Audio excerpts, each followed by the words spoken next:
The Growth of Communalism, page 203. The chapter is chapter 11 from Modern History, Bipin Chandra. The chapter name is Nationalist Movement 1905 to 1918. Let's start with it.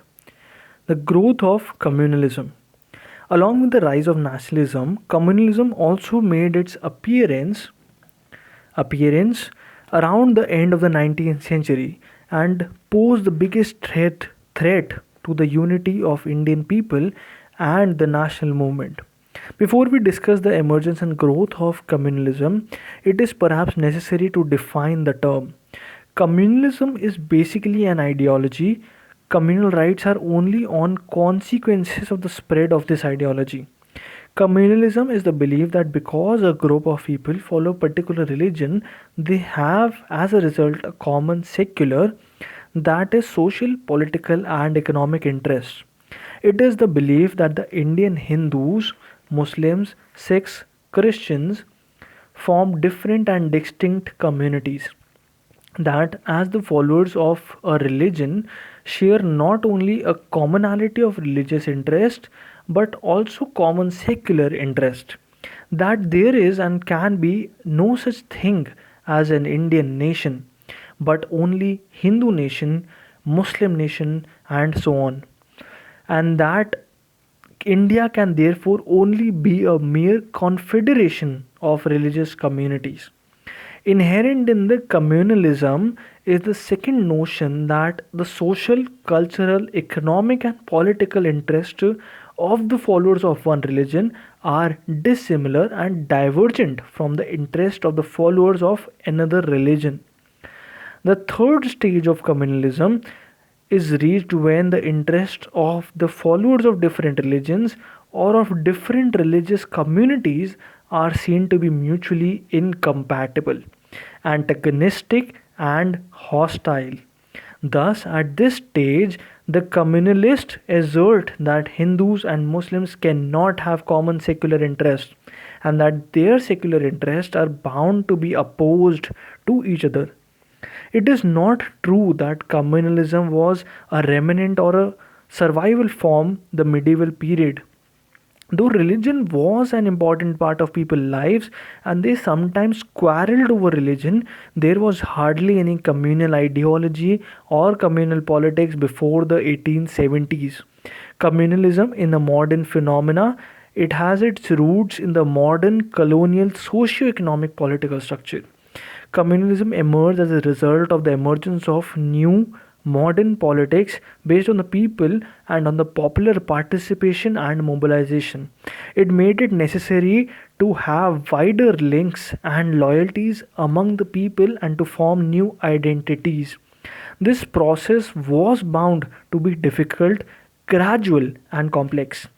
This process required the birth and spread of modern ideas of nation, class, and cultural linguistic identity.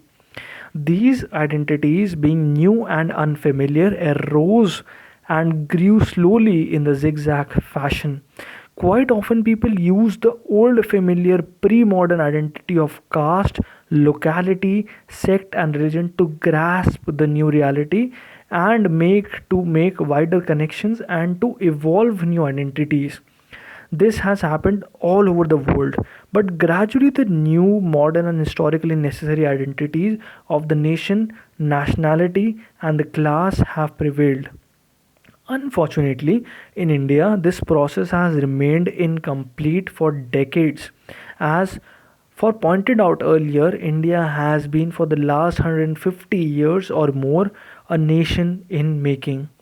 In particular, religious consciousness was transformed into communal consciousness in some parts of the country and among some sections of the people. The question is, why did this happen?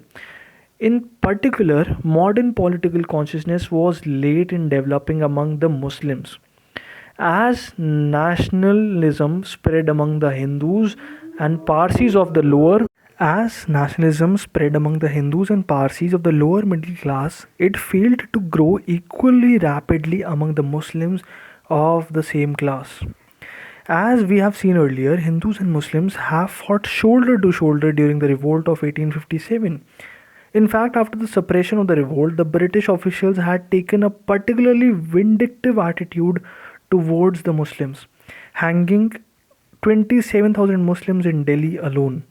From now on, the Muslims were in general looked upon with suspicion.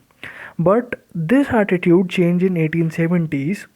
With the rise of the nationalist movement, the British statesmen grew apprehensive about the safety and stability of their empire in India.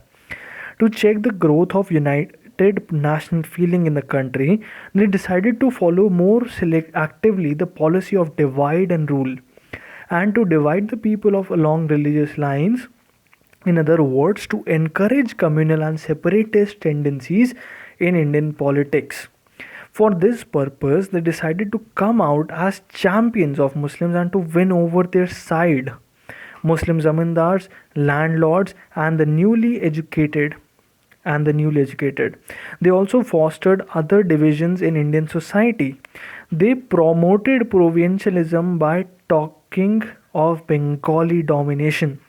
They tried to utilize the caste structure to turn the non Brahmins against Brahmins and the lower castes against the higher caste. In UP and Bihar, where Hindus and Muslims had always lived in peace, they actively encouraged the movement to replace Urdu as a court language by Hindi. In other words, they tried to use even the legitimate demands of different sections of those Indian society to create divisions among the Indian people. The colonial government treated Hindus, Muslims, and the Sikhs as separate communities. It readily accepted communal leaders as authentic representatives of all their co-regionalities. It permitted the propagation of virulent communal ideas and communal hatred through the press, pamphlets, posters, literature, and public platform. This was in sharp contrast with its frequent suppression of the nationalist newspapers, writers, etc. In the rise of the separatist tendency along communal lines, Syed Ahmad Khan played an important role. Through a great educationist, social reformer, Syed Ahmad Khan became, towards the end of his life, a conservative in politics. He laid the foundations of Muslim communalism when in 1880s he gave up his earlier views and declared that the political interests of Hindus and Muslims were not the same but different and even divergent. He also preached complete obedience to British rule.